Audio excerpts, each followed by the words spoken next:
वजह ये सब पहला दसो। अच्छा बैठ जाओ उत्थे बैठ जाओ। नंबर 2 तो साडे फीटर ते केड़ा लाइनमैन लाया है? लाइनमैन नहीं लाया है।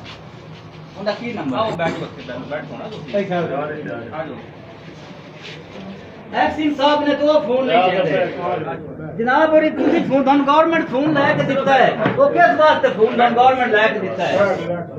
ये तो तुसी काम ही ना कर सकते ये कुर्सी दबाण दा ਤੁਹਾਨੂੰ हक ही ओ यार मुनिया साडियां छुट्टियां पे 15 पिंडां दा मसला है नाम लोगे ना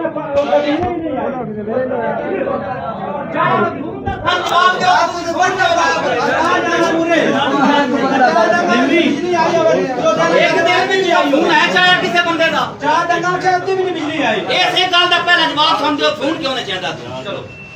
ओ बाजी सी तोड़ के मार के तेरी तनख्वाह जारी बा तू पंखियां में बैठे तू जाके देखो तू साडा हाल की ये जनाब भाई फोन नहीं उठे ये सरकारी गल दा जवाब दे गवर्नमेंट ने फोन लेके दिता फोन क्यों नहीं साडे बाहर राती कसमे जागदे ਅਸੀਂ ਪੱਖਾ ਚੱਲਦੇ यार पर ना ਚੱਲਣ ਅਸੀਂ ਸਾਰੇ ਸਾਡਾ ਫਿਕਰ ਤੇ ਕੋਈ ਲੈਣ ਨਹੀਂ ਅਮਾਨਤ ਲਾਹੌਰ ਬੈਠਾ ਉਸ ਤੋਂ ਬਾਅਦ ਜਹਾਂਗੀਰ ਦੇ ਆਰਡਰ ਕੀਤੇ ਜਹਾਂਗੀਰ ਰਿਕੁਐਸਟ ਕੀਤੀ ਮੇਰਾ ਤਬਾਦਲਾ ਉੱਥੇ ਨਾ ਕਰੋ ये सिटी का बंदा ला छड़ा जिन पिंडा ने नहीं पता तो मोटरसाइकिल ही नहीं ये नहीं ला सकते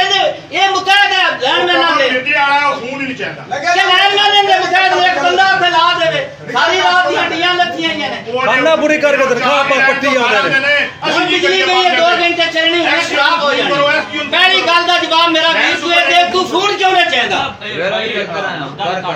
असि तेरे कोल मरना है ते या मरना है अस तेरे को मरन आया तू फोन क्यों ना चाहता तू जो मम्मी डैडी है तू एक दस्तियों दे हकदार ही नहीं भाई मेरे चलो कल कर लेने हुन अच्छा की गल कर ले पहली गल फोन क्यों ना चाहता गल दा बोलन दो तेनु अल्लाह हाथ दिते ने तेनु अल्लाह सुनन नु कान दिते ने तेन गवर्नमेंट सेम दिती है तो फोन एक ना चाहता तू एक फोन दा जवाब पहला दे इन्हां नु चुप करा सी टुरे पया चुप कने कराओ असि तेरा को कदा ना आई ने असि करके लगी यार फोन सारा फोन के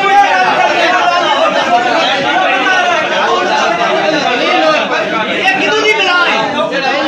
यार फोन एक को छे फोन क्यों उठेगा दूसरी नंबर यार फोन साडी वास्ते नहीं साडे वास्ते नहीं नंबर तो दिते सेफ्टी नहीं गल सेफ्टी यार ये जवाब दे फोन सुनने कि मेरा फोन सुनना है सो यार नंबर बाहर नहीं चाहता 10 दिन हो गए फोन नहीं उठाएगा बाहर नंबर आवाम वास्ते ने एक भी कॉल नहीं चाहते लाइवाश सारी रात बात सुन लगी ये क्या लगदा है 4 दिन फोन करते हैं लगदा है ਤੁਸੀਂ ਕੰਮ ਕਰਨਾ मैं 50 कॉल आज कीती है परसों मैं 60 कॉल इनु कीती गई ओ गल सुनो ना फोन चाहता ना ये फोन ओ चाहता 60 कॉल होई है ते वाशरूम ਵਿੱਚ ਹੀ ਨਹੀਂ ਯਾਰ ਕੈਂਸਲ ਕਰਨੀ ਹੈ ਅਗਰ ਜਿਹੜਾ ਨਹੀਂ ਬੰਦਾ ਉਹਨੂੰ ਤੁਸੀਂ ਸਲਾਹ ਵੀ ਤੌਰ ਤੇ ਅਗਰ ਜਿਹੜਾ ਨਹੀਂ ਬੰਦਾ ਸਾਨੂੰ ਦੱਸੋ ਕਿ ਲੋਕ ਕਰੀਏ ਉਹਦੇ ਨਾਲ